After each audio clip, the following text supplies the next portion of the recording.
most of the people want evidence to believe in Jesus Christ. Thomas was one of them.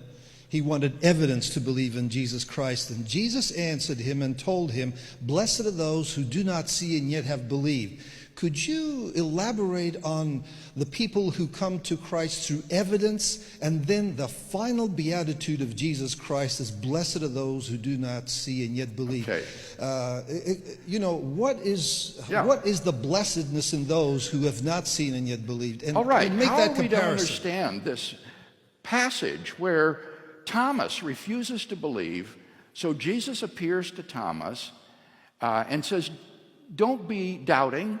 Put forth your finger and feel my wounds. Put forth your hand and feel my side."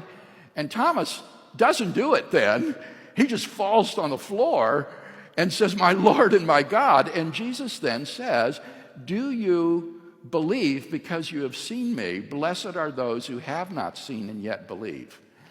Is this somehow depreciating the value of evidence and saying that it's better to believe by blind faith without evidence? I don't think that that's a proper understanding of the passage. What Thomas refused to do was to believe the apostolic testimony to the resurrection of Jesus. The other apostles had said to him, "We have seen the Lord." And Thomas refused to believe the apostolic witness to Jesus, but demanded that he himself be able to see the risen Lord.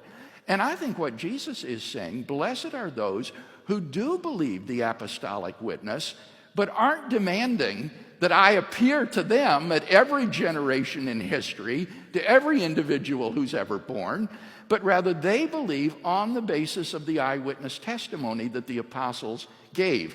And so that's why after that blessing on Thomas, it goes on to say, Jesus did many other signs in the presence of the disciples, which are not written in this book, but these are written so that you may believe that Jesus is the Christ, the Son of God.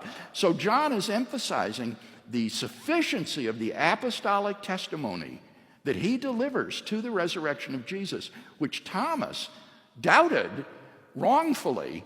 And we shouldn't be like Thomas. We should not demand that Jesus appear to me in my bedroom, but that we should believe the apostolic eyewitness testimony to this event.